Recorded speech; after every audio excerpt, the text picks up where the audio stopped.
पुढच्या बातमीकडे वळणार आहोत। शरद पवारांनी केंद्र सरकारची Z+ सुरक्षा नाकारली आहे। आपल्याला वेगळ्या सुरक्षेची गरज नसल्याचं पवारांनी सांगितलेलं आहे, अशी माहिती सूत्रांकडून मिळतेय। CRPF आणि दिल्ली पोलिसांसोबत काल शरद पवारांची बैठक झाली। तर पवारांनी केंद्राची सुरक्षा नाकारलेली आहे। नेमका धोका काय? सुरक्षेच्या प्रस्तावावरून पवारांनी हा प्रश्न केल्याचं सूत्रांची माहिती आहे। सुरक्षा का अडवली हे कळवलं नसल्यानं पवारांनी सुरक्षा नाकारली।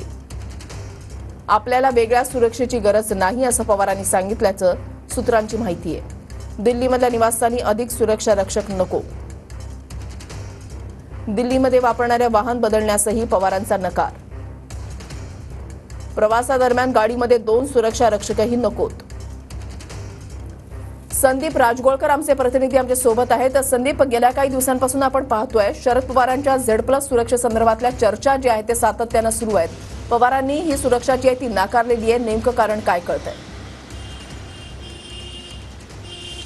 वृषाली, खरं तर Z+ जरी सुरक्षा असली तरी त्याची कॅटेगरी वेगळी म्हणता येईल, कारण भारतातल्या 3 नंबरची व्यक्तीची जी सुरक्षा आहे तीच सुरक्षा व्यवस्था शरद पवार यांना दिली जाणार आहे। पहिल्यांदा येत आहेत पंतप्रधान मोदी, त्यांच्या सुरक्षेनंतर मोहन भागवत RSS प्रमुख आणि 3 नंबरची व्यक्ती आहे केंद्रीय गृहमंत्री अमित शाह।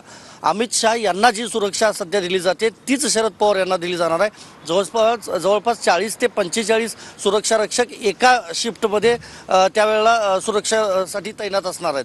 कालच्या वेळेला CRPFचे वरिष्ठ अधिकारी, दिल्ली पोलिसातले दिल्ली वाहतूक, त्याचबरोबर अग्निशमन, म्हणजे वेगवेगळ्या क्षेत्रातले सगळे जे अधिकारी होते सुरक्षा दलातले, त्यांची महत्त्वाची बैठक शरद पवार यांच्या निवासस्थानी पार पडली। पहिला प्रश्न शरद पवारांनी विचारला की सुरक्षा का दिली जाते। त्यावेळेला सुरक्षा देण्याचं कारण खरं तर अधिकाऱ्यांना स्पष्ट करता आलं नाही। ज्या अटी आहेत त्या अटी पवार यांना मान्य नाहीत। अगदी सांगायचं झालं तर गाडीमध्ये 2 सुरक्षा रक्षक असतील, एक समोरच्या सीटवर बसेल, एक मागच्या सीटवर बसेल। त्याचबरोबर घराच्या ज्या भिंती म्हणजे कंपाऊंडच्या ज्या भिंती आहेत त्या देखील वाढवण्यासाठीच्या सूचना आहेत त्या शरद पवार यांना दिलेल्या आहेत। गाडी बदलण्याचं जे सल्ला आहे तो देखील दिलेला आहे। अशा काही ज्या अटी शर्ती आहेत त्या मान्य नाहीत, त्यामुळे शरद पवार यांनी सुरक्षा नाकारल्याचं सध्या तरी समजतं। मात्र अधिकृत त्याबाबतची माहिती कुठलीही देण्यात आलेली नाही। पण ही जर सुरक्षा दिली तर ती अगदी शरद पवार देशामध्ये कुठल्याही भागामध्ये गेले तरी ती असणार आहे।